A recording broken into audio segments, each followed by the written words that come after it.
Consequently, with every successive generation, what's happening is that we're becoming more cognitively brilliant while remaining emotional infants. This is not to paint a gloom and doom scenario, right? But the fact remains that pre-pandemic, 80% of us were feeling stressed most of the time, 40% of us were feeling lonely, and 20% of us were depressed. And the numbers have subsequently gotten worse. This grumpiness is costing us dearly. A grumpy brain, like the one that I just described, means that our hippocampus and our neocortex are shrinking, while our amygdala, which is the stress center of our brains, is enlarging. Now, these changes affect important abilities like attention, judgment, decision-making, memory, prioritizing, patience, giving perspective, compassion, self-controlling. What also happens simultaneously is that we are getting more irrational, more error-prone, more unprofessional, more impatient, more disengaged, right? More unhealthy. So essentially, these changes predispose us to a shift from high-order deep thinking, which is what our brains were created for, to reflexive, instinctive, animalistic thinking in the brain. The result is that we are risking our well-being and our lives, and the well-being and the lives of those who depend on us. So what is the solution then, right? How can we heal our brains? The vulnerabilities that are built into our brains and that are being impacted by a modern living lifestyle, right? By the technological advances. Because while technology has advanced at a fast pace, our brain hasn't been able to evolve and keep up with it. What we need then is to find a way to proactively nourish our brains so that we can become more resilient. And what is resilience? It is your ability to handle adversity, bounce back from it. It's your ability to really do well when you shouldn't be doing well, right? To be able to stay grounded, focused, balanced, and be prepared for what is and what might be. Now, resilience, as just described, has been shown to impact our physical and our mental well-being in a positive way. It improves our relationships. It improves our success at work. We become more productive and more successful at work as well. So how do we become more resilient then? By training our brains in an intentional way. Please understand that 50% of our waking time, 50% of our waking time is spent in wandering attention. That's just the way our brains were made. It's not our fault. It's just the way our brains were made. And what that means is, not only that, let me finish also by giving you another statistic. 80% of that wandering attention is spent in negative thoughts. That's, again, a structure of the brain. It's not your fault. But essentially what that does is it predisposes us to all of the things that we just described. And modern living doesn't help. So what we can do is we can choose to train our brain so that our conscious experience is far more, more powerfully connected to making our lives healthier and happier. And how do we do that? We do that by inculcating 5 principles. They're like the GPS for our minds, if you will. 5 principles that if we adopt and absorb into our life and turn into habits, we can make ourselves more resilient. They're timeless. They are research proven. You've heard about them before, and I'm going to tell them to you now. The 5 principles are those of gratitude, compassion, acceptance, meaning, and forgiveness, right? Despite their strength and value, none of these will work in isolation. They need each other for them to make your life resilient.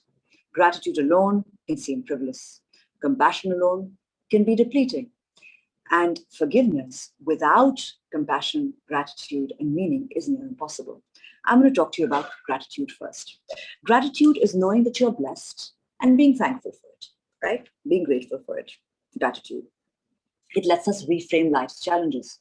So the simplest ways to be more grateful is when you wake up in the morning, before you jump out of bed, make it a habit to be grateful for the 5 people in your life that you know make your life better, right? For me, it always starts with my husband and my children, but I keep changing the other 2 people. And what you notice when you do that, make it a habit, is that your relationships with these people improve because you've thought about them in a positive way for a very specific reason. That gratitude has to be very authentic and a specific reason. Right? The other thing that you can do, and many things that you can do, you'll be able to think of many more than I'm telling you, but sending grateful emails, sending a little note, a little present, maybe acknowledging somebody in person with gratitude. These are all ways with which you can lift yourself and those around you. Now, do not talk about gratitude to someone who's in a tough situation. What they then need is compassion, which brings me to the second principle. So compassion then has 4 components. You're seeing that somebody else is in pain, is suffering. You are not judging them for it, being, in fact, validating their pain. 3, your desire to alleviate their pain. And 4th is action, doing something about it. So it's not just about having a desire to alleviate someone's pain, but it's also following that with action, because compassion is about action. Now, why be compassionate, right?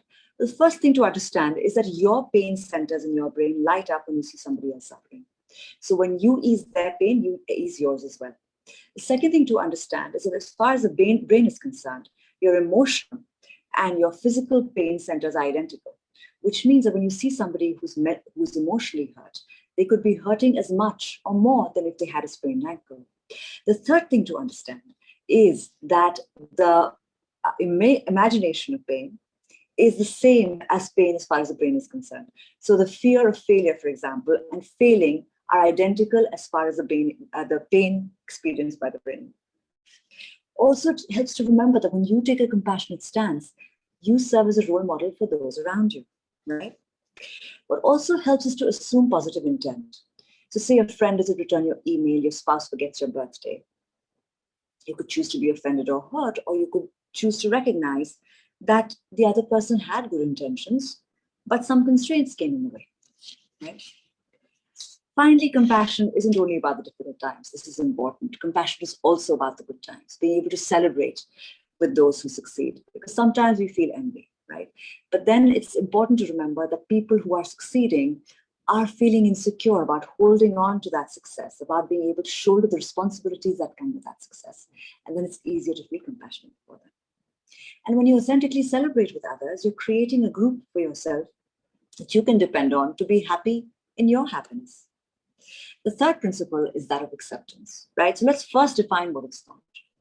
It is not denying or suppressing the truth, because that rarely ever leads to lasting peace and happiness. It is not about being a doormat, leaving everything to fate, or giving up. It is about creatively working with what is. It is about recognizing your constraints, your limitations, and thoughtfully and wisely deploying your finite energy. And it comes in 2 different flavors. Either you are accepting a circumstance or an event, or you are accepting people. Let's talk about the first. When it comes to accepting circumstances and events, what's often helpful is to ask yourself, is this going to help me in any way? And once you find that silver lining, then acceptance becomes easier. Another thing that helps with acceptance is contextualizing it in the totality of your life. Is it going to matter in 5 years, right? And the third thing, and this is probably the most important, and it's true about all annoying and imperfect things, they all have an expiration date, right? Things will change. This too shall pass. When it comes to people, what really helps me accept others is to remember 2 things. 1, that they're all struggling like I am. And 2, they're precious like I am. Every single person in this world has somebody who loves them, at least one person who loves them. And everyone is struggling with something. And when you keep that in mind, acceptance is much easier. The next principle is meaning. And by meaning, I mean, we all need to figure out what makes our life more meaningful. What gives my life meaning is empowering people to lead happier, healthier, more resilient lives. And when my short-term goals are aligned with my long-term meaning, I'm satisfied, right? I'm happy with my life. But if I'm only focused on the stuff that like fame or money or power, then that's not going to give me long-term satisfaction. It will not make me happy in the long term. It's also really important to understand that you can't force meaning. It's extremely difficult or near impossible to find meaning in a traumatic situation right away. Say the loss of a loved one or a sexual assault even. Forcing a meaning prematurely will be counterproductive. It can make the person angry. It can make you angry if you're trying to do it with yourself, right? Instead of meaning, what we want is validation from others, for others in these situations. It's good to offer that validation because that's education is not what they want. In fact, it's fair to assume that people want validation and not education, generally speaking, right? The fifth principle is that of forgiveness. Forgiveness isn't justifying. Again, let's talk about what it's not. It's not justifying, it's not condoning, it's not excusing or denying. It's about letting go of the hurts despite knowing that you've been wronged. So by forgiving, you're choosing to live your life by your principles. By forgiving, you're disempowering the other person's influence on your life. By forgiving, you're not letting those who do not belong in your life story write the title of your story.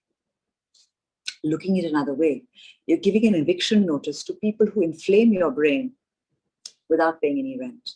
Because please understand that every single well-being marker, right? Your immune and inflammatory markers, your heart rate variability, the risk of cardiovascular illness, your sleep quality, your relationships, they all improve with forgiveness. And why is it so hard? We all find it hard, right? Why is it so hard to forgive? Well, I want you to imagine that you're the chief of a tribe living 10,000 years ago. You have a competing tribe that competes with you for the same resources, for the same food and water, for the same animals and for water. Last night, they came in to your village, stole your cattle, burnt your huts, and hurt your family and friends. What are you going to do? Are you going to retaliate? Are you going to contemplate revenge? Or are you going to wave a white flag and say, I forgive you? So for our ancestors, the options were really limited, right? They could either retaliate or they had to move. They didn't have law and order. They didn't have the police. They didn't have security systems. They didn't have locks on their doors. They really didn't have much of a choice. And that's why our brain is designed the way it is. So this is very interesting about the brain. The brain actually enjoys revenge. So our pleasure centers are activated when we contemplate revenge because it is required for our survival. Rather, it was required for our survival, for our ancestors, right? And in the modern world, however, our hurts have changed. While many of us, unfortunately, still do get physically assaulted, for most of us, it's emotional hit and runs that we contend with. So how do we forgive? I hope you're convinced that you need to incorporate this habit into your life, at least think about it more, read about it more. How do we forgive? By removing intent when we can. If a dog is barking, don't take it personally, right? And recall that forgiveness is for you, it's not for the other person. And you're taking power back from the other person. Finally, forgiveness is an act of self-compassion, self-love, wanting to be good for yourself, right? So we've talked about why we need resilience, why is the need of the hour. We've talked about how our brains are changing to our detriment, but there is something we can do about it. And the something that we can do about it consists of 5 core principles, namely that of gratitude, compassion, acceptance, meaning, and forgiveness. And of all of these, I'm going to tell you acceptance and forgiveness are the hardest. So, read about these principles, find ways of turning them into habits, and they will serve you and those who depend on you very well. Because remember that whether it's a resilient household or a resilient school or a resilient organization, a resilient university, a resilient state, a resilient country, it all begins with individual resilience. Thank you.